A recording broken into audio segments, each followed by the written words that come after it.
Okay, this is another reaction video. This is from Girl Gone London. Americans are wrong about World War II. Here's why. Well, I hope she's not going to try and sell us on the fact that Americans think that they fought World War II single-handedly and that other countries were not involved. Okay? I realize there are movies like U-571 which say the Americans captured the Coder machine when it was actually done by the British. I'm aware of that, even though that's completely wrong. World War II started September 1st, 1939. The United States wasn't attacked at Pearl Harbor until December 7th, 1941, which basically means close to 2.5 years the war had been going on before the United States even got involved.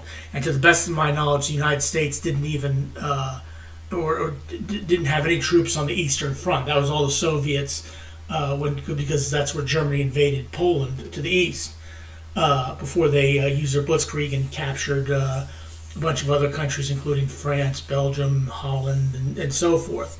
And we're doing raids on Great Britain, on England, before the United States. In fact, to the best of my, as I understand, Winston Churchill slept like a baby on December 7th, 1941, because he knew the United States would enter the war. But I hope she's not going to try and tell me that I don't know my history, that Americans don't understand their history.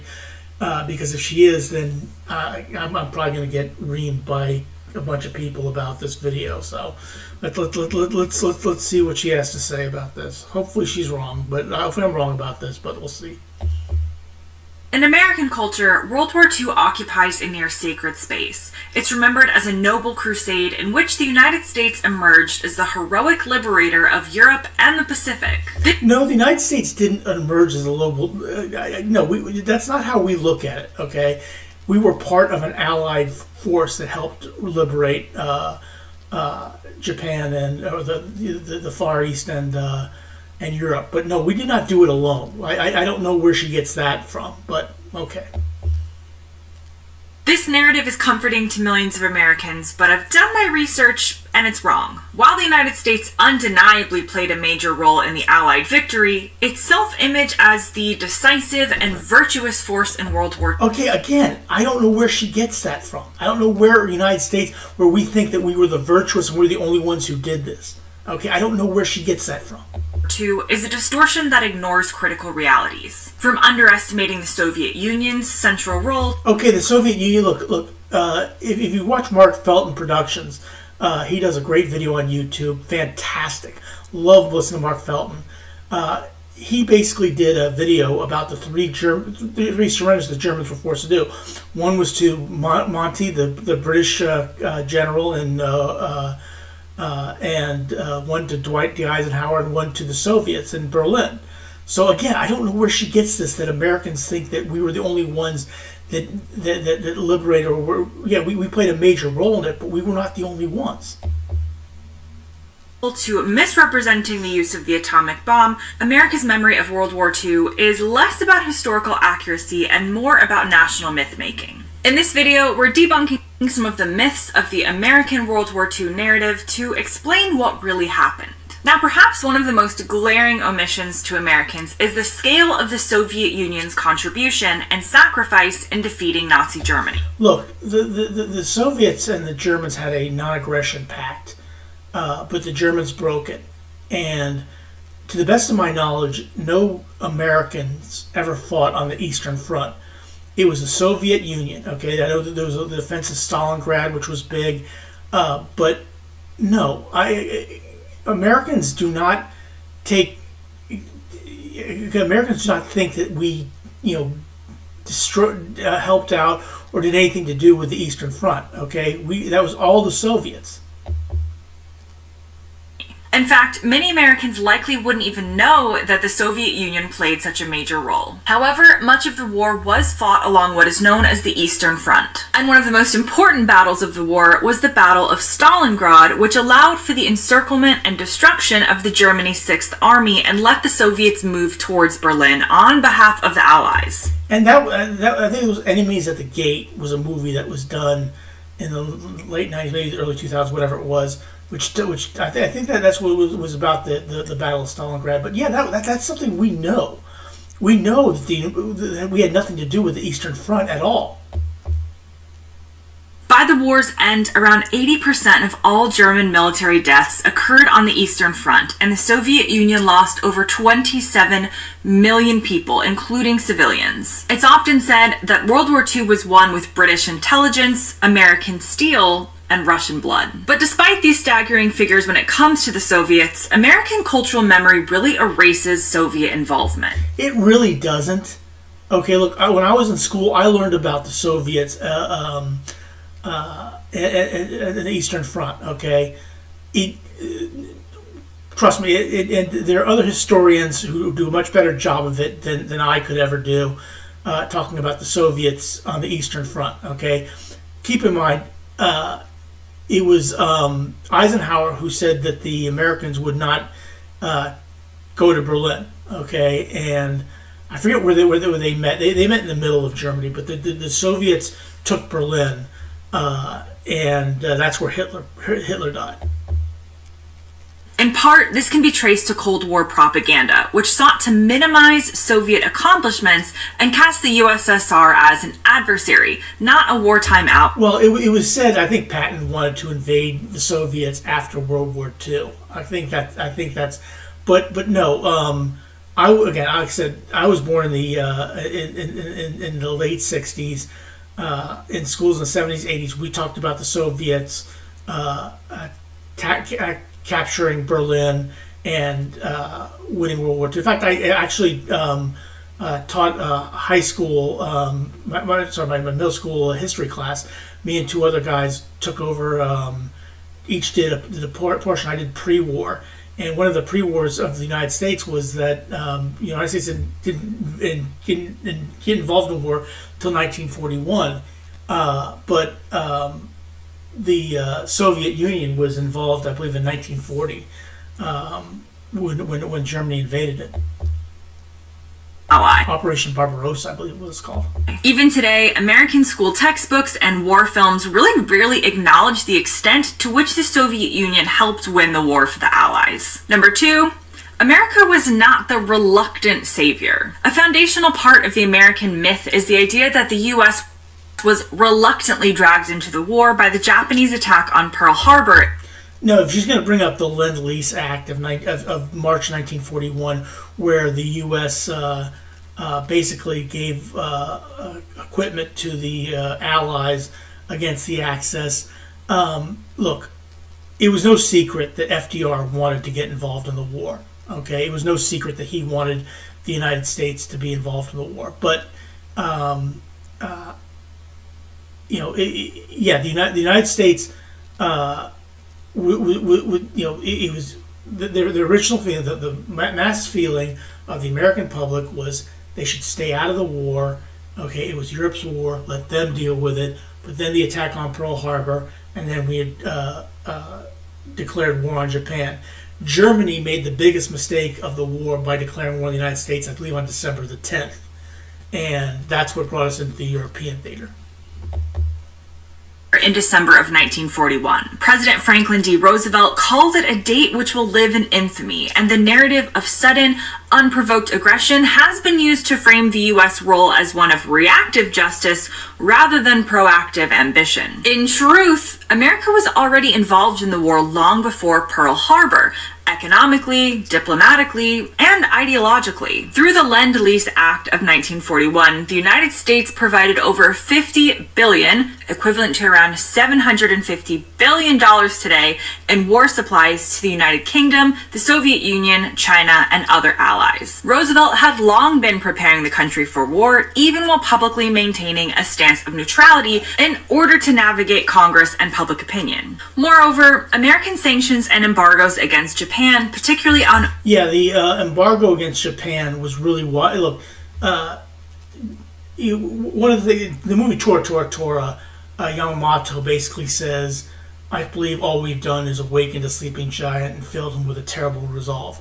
Well, keep in mind, the United States, in fact, in Godfather Part 2, where Sonny, at the end, Sonny goes, what do you think of the jet? I'm not going to say exactly how he said it, but the attacking Pearl Harbor on Pop's birthday. I didn't know it was Pop's birthday. And he goes, Tom Hagen goes, didn't you know this was we should have expected it after the oil embargo? Well, the oil embargo. Look, Japan needed oil. Okay, if they were going to sustain what they had accomplished in going to, and so that's why they invaded the United States, because of the oil embargo. Okay, yeah, she's saying that the United States was already involved. Well, not necessarily involved. Look, obviously we were taking measures to keep ourselves, not to help to aid the Japanese, but to help the British, the Chinese, things like that. But we weren't absolutely involved. Okay, we were not involved. We weren't shooting. We weren't sending men. But look, the one of the things to say is the best way to have peace is prepare for war. That's what FDR was doing. Oil were deliberately designed to deter Japanese expansion in Asia. Historian Charles Beard, a prominent critic of Roosevelt's foreign policy, argued that the administration knowingly pursued policies that would force Japan's hand. While such claims remain controversial, they underscore this other idea that perhaps Pearl Harbor was the climax of escalating tensions between the U.S. and Japan that the U.S. had helped cultivate. The image of America... And you can make that argument. Okay, I'll admit you could make that argument that the United States did that, but at the same time the Japanese were negotiating a peace plan with the United States as well. Then the Japanese invaded Pearl Harbor prior to Japan breaking off diplomatic relations with the United States.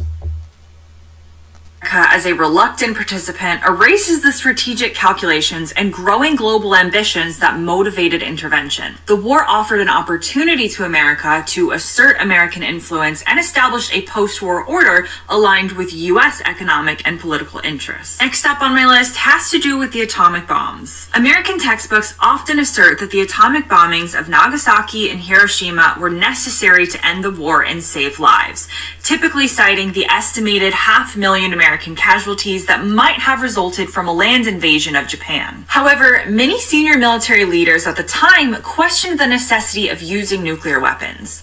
General Dwight D. Eisenhower later wrote, "I voiced to him, speaking to the Secretary of War, my grave misgivings, first on the basis of my belief that Japan was already defeated and that dropping the bomb was completely unnecessary." Look, Japan was not going to surrender, okay?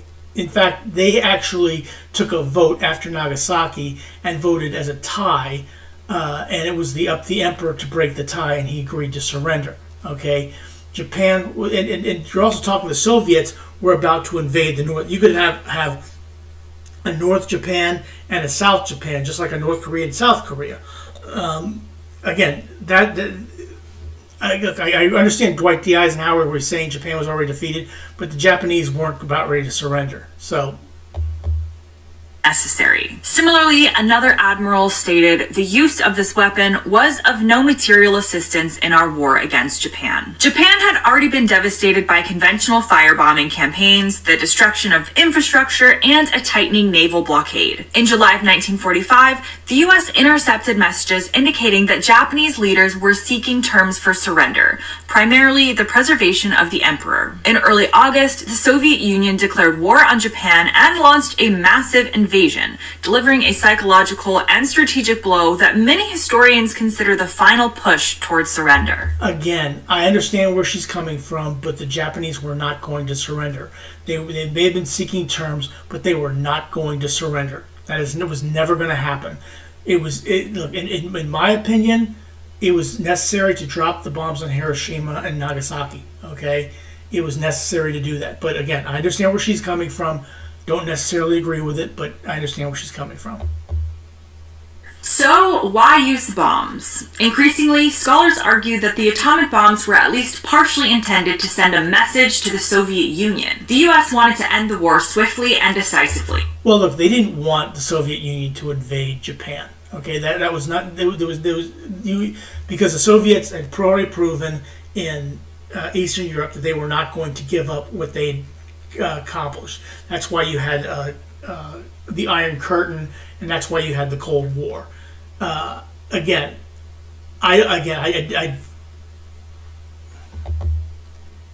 not just to save lives, but to control the post-war geopolitical landscape without Soviet interference in Japan. One historian wrote in his book, The Decision to Use the Atomic Bomb, that the bomb's use was the first act of the Cold War. Now let's talk about the myth of the American military as the decisive force. Okay, the American military was very, very important, but it was not the decisive force. Okay, the British was also very important. The Soviets were very important in World War II. The United States was part of a group. Okay, they were part of a team. That's why they were called the Allies. It wasn't called the United States and its allies. It was the Allies.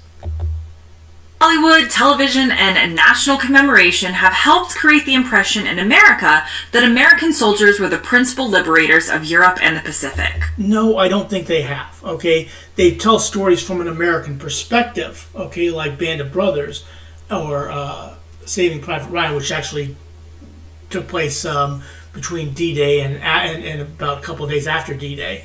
But no, they tell things from an American. Look, I think the Great Escape was a World War II movie about POW camp.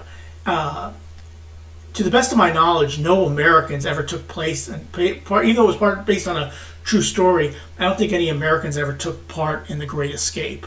The scene with Steve McQueen riding his motorcycle and getting caught, none of that ever happened.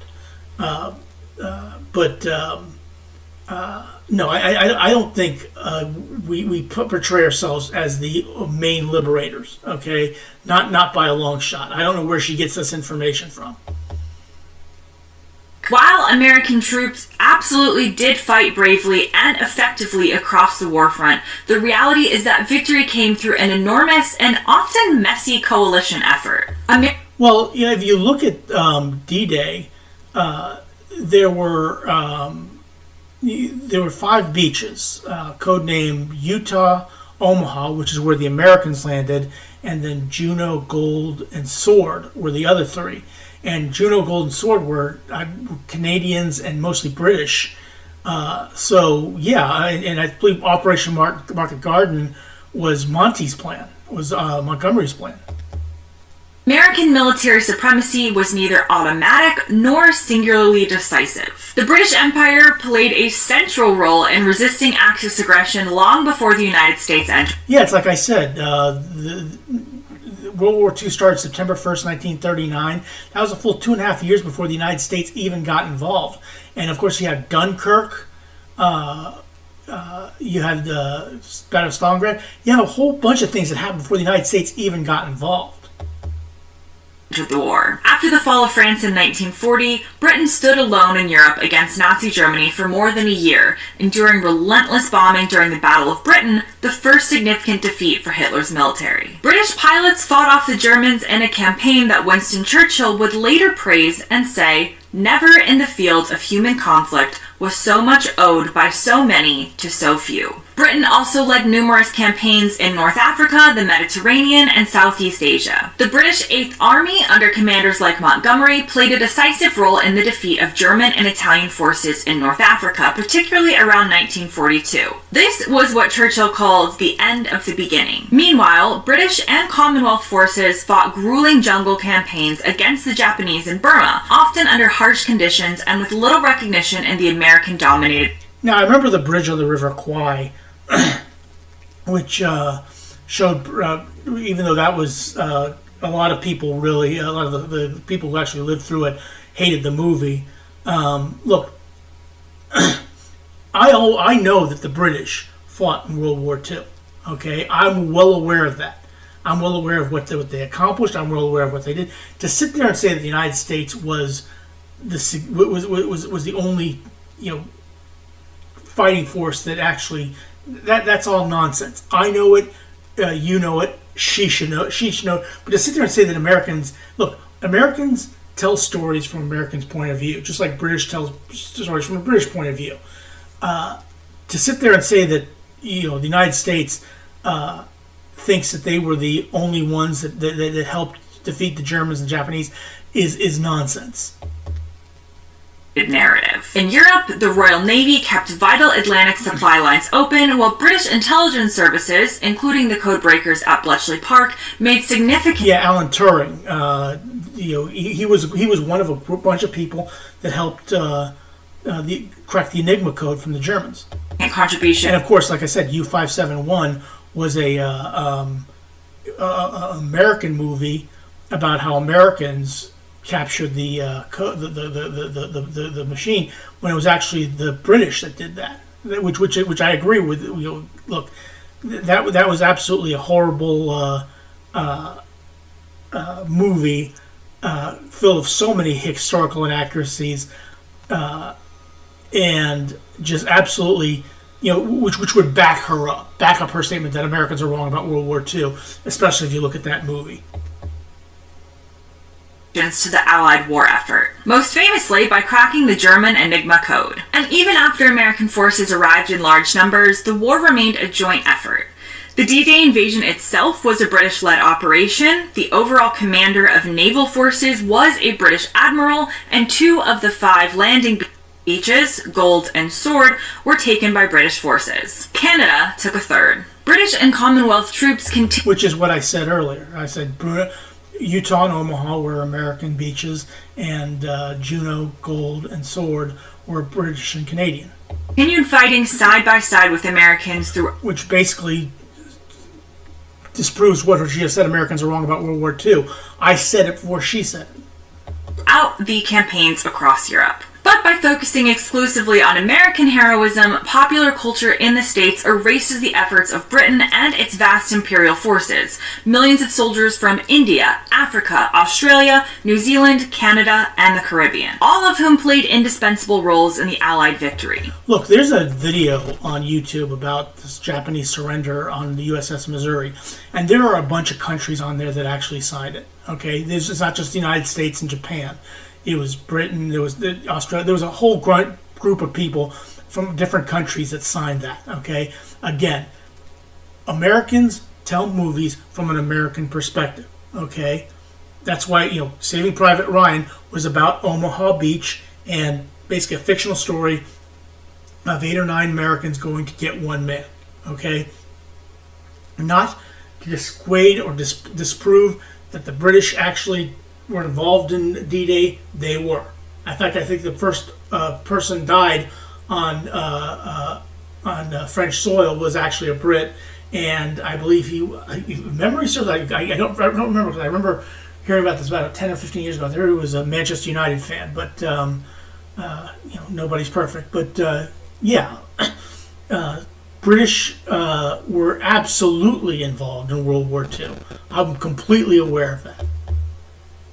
And so are a bunch of Americans as well. Historian James Holland notes in The War in the West that the war in Europe and North Africa would have been completely unwinnable without British leadership and persistence, particularly in the early years when America was not yet engaged. Even U.S. technological and industrial prowess, while very impressive, we're not taking away from that, it tells only part of the story. Britain, under total wartime mobilization and subjected to daily bombing, produced tanks, aircraft, and warships in remarkable numbers. They innovated in radar, and they sustained a global navy. The Allied victory was not the work of one nation. It was a product of global cooperation, shared sacrifice, and overlapping strengths. The myth of America as a singular military force not only distorts history, but also disrespects the... Again, I don't know where she gets this from. I don't know where she says that Americans believe that we single-handedly won World War II. Okay? I realize I'm going to get reamed for this in the comments. I realize the people from Britain who are going to watch this video are going to rip me a new one. Okay? But I don't know where she gets this from. Okay? I realize Hollywood has their own way of doing things. I get that. Okay, but most Americans know that it was a joint effort. Okay, there's a movie from the Dutch, Soldier of Orange, which talks about Rutger Hauer, which talks about how the Dutch resistance, how they fought back against the Germans. There's also movies about how the French resistance fought back against the Germans. Okay, it was never ever an American only victory. Okay, again, I don't know where she gets this from. immense contributions of Britain and the broader Allies. And finally, the dominant American narrative frames World War II as a stark battle between good and evil, democracy versus fascism, which is very important in today's day and age. While the Axis powers undeniably committed horrific crimes, the Allies were far from morally flawless. Look, the FDR interned the Japanese, okay, on the West Coast. Now, to be fair, it wasn't concentration camps. We didn't, murder 6 million Japanese or anything like that. But yeah, look, Hitler was evil. Okay, there's no question about it. Okay, but the United States, I remember we interned the Japanese. We're humans. Okay, we make mistakes. We make errors, and that was one of the biggest errors that we did, was interning the Japanese. The U.S. military, for example, remained racially segregated during the war. That was racial segregation. Again, I don't know how that affects World War II one way or the other, but I do know that there was a group of black soldiers from the Marines who fought bravely, and the commanders basically said these guys were no longer black Marines, they were Marines, period. In fact, one of them went over to a ship to get a haircut, and the barber refused to cut a black man's hair, and the captain said, well, we'll just have to see about that, and got his haircut. And African American troops were often relegated to menial labor and non-combat roles. Japanese Americans were forcibly interned in camps on U.S. soil, a blatant violation of constitutional rights, later admitted to have been driven by racism and hysteria rather than military necessity. And I mentioned that earlier again, the United States, during the time we were having racial problems, okay, in the United States, and some may argue we still are having them right now, but yes, the segregation of the military was incorrect and improper, but it was a sign of the times. And again, not defending it, but it was a sign of the times. And there was